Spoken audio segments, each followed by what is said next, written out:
Maybe it was inevitable we would end up back here, because no matter how much I insist that for the most part there isn't anything wrong with tap water, I don't know, there's just something alluring about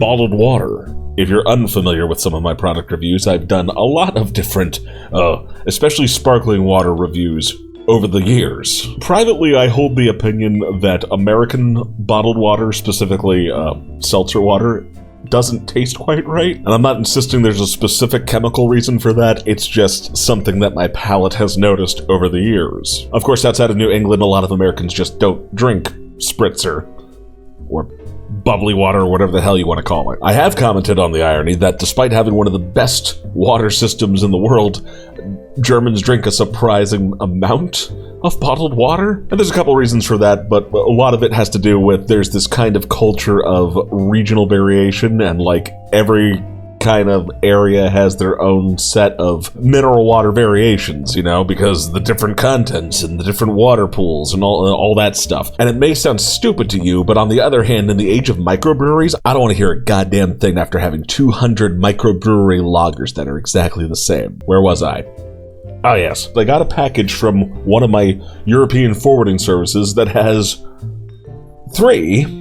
only three, but they're big bottles. This, I need to figure out a different way to do this, because this is not a cost-effective way to get water in an already non-cost-effective means of getting water. There are like websites with information about some of these brands, but for the most part it comes down to this is a brand name that derives from the fact that the spring that they use is from this place in France. They're all French waters. And while one of the brands did appear in a previous video, not this specific water that they make. Get to that in just a second. Look at this, fancy cups. So the first one I'm going to try is called a Quizac, which is a commune in France. I'm sorry, a former commune in France. I looked this up right before I started recording. This and the other one are from communes that don't actually exist anymore.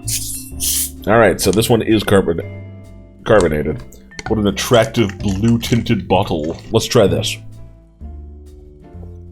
Carbonation is present, but pretty low. Plenty of calcium and bicarbonate contents. It's very mild-tasting water. It's almost like the bubbles are just kind of there. Listen to me, I sound like the worst kind of person.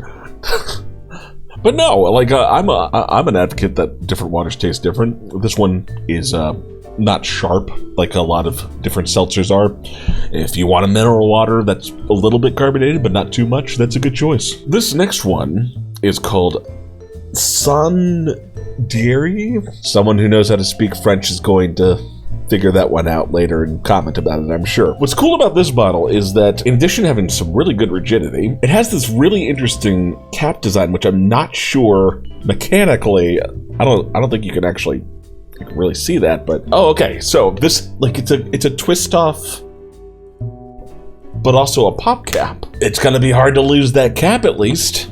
I wonder if anyone's patented that in the States. Yeah, they even advertise it on the label. Bouchon attaché. Let's see here. This is probably the most weakly carbonated water I've ever had, and that's like thinking back to the video I did with all the other waters. It almost tastes like a flat water, or Stillwasser as we call it. Less calcium, more sodium, it gives it just a little bit of a salty edge. So, you know, an ideal water sponsor for League of Legends. Alright, last one is the one that we've actually seen before, the brand at least. Badouit. This one is one of the French brands that has like a reputation in the international water scene. We've tried the green label before, and it's only available for a certain period of the year because of the limitations they put on production, which, you know, in a sense, that's kind of a cool aspect of a lot of these water brands. A lot of them are like operating in a sustainable way so they don't exhaust the natural resource. So there's that aspect to it. But in this case, instead of the standard amount, the red label is very, bubbly. That's what it's supposed to be, though. It's extra carbonated. That's the whole pitch. That's the entire pitch for the red label. It's even more bubbly. This one actually, I got a recommendation from a commenter. That's what started the whole process to get this specific video done. Oh wow! Wait, does this one also have one? Yeah, this one also has that cap. This must just be a new thing because this is the first time I've really run into this. Well, you can see the difference. You can hear the difference too. Like, this is just a little aggressive. There's a lot of bubbles in there. Excuse me.